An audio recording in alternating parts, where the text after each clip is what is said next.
Hey, just for your information, this video is only part of the complete video that is linked in the top right hand corner. So should you be interested in even more Sony A6400 microphone setups, definitely go check that out. And now, let's start this one.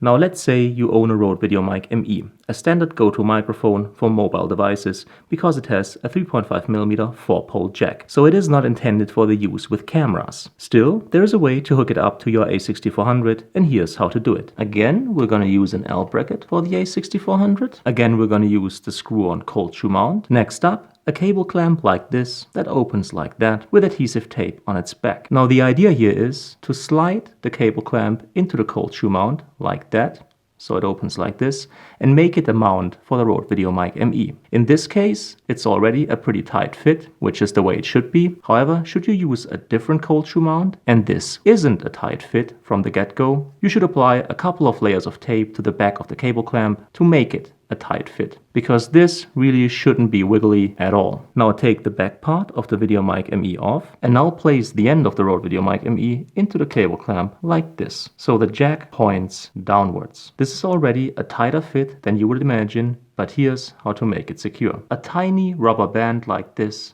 works perfectly. Wrap it around the cable clamp right here and right there, and do that 2 times.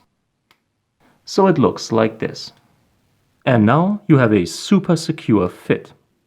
Now to hook it up to your camera, you need a special adapter cable that will adapt a 3.5mm 3-pole jack to a 3.5mm 4-pole input. So this cable goes right there, and then this end is plugged into the Rode Videomic ME. Let's put the dead cat on, and we're good to go. Rode Videomic ME successfully installed and usable with the A6400. One problem though, if you mount the Videomic ME exactly like that, because it sits further this way than the Rode Videomicro did, when using the Rode dead cat, it will show up on screen if you're using the kit lens. So here's what you could do. You could use one of those synthetic foam wind muffs that will also perfectly fit the Videomic ME, but are less big and therefore won't show up on screen. Or you could get one of those Rycote foam wind muffs and cut it to the right length. Then apply it to the Videomic ME and use it as a wind muff. Or you use the second option. Apply the cable first. Tiny QR plate with a 1/4" mount on the bottom. Slides onto the vertical part of the L bracket. Secure it so it doesn't strain the cable. Screw-on cold shoe mount goes right there. Videomic ME slides in like this. Connected. And there you go. Once again, installed to the A6400 using an L bracket that doesn't feature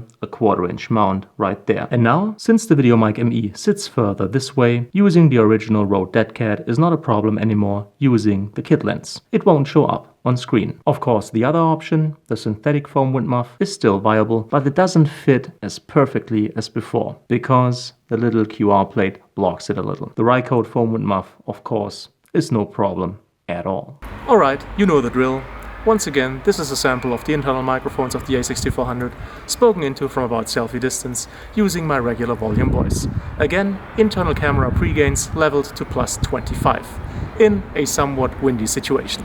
Now let's check out what the Rode Videomic ME and the Rode dead cat can do for us. Now this is what you're getting from the Rode Videomic ME and the Rode dead cat. Once again spoken into from about selfie distance, again using my regular volume voice.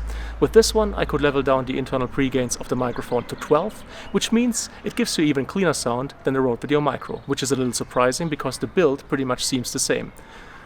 Apart from the fact, of course, that the Videomicro is for cameras and the Videomic ME is for mobile devices. Also, the added benefit of wind protection again makes all the difference when it comes to windy situations.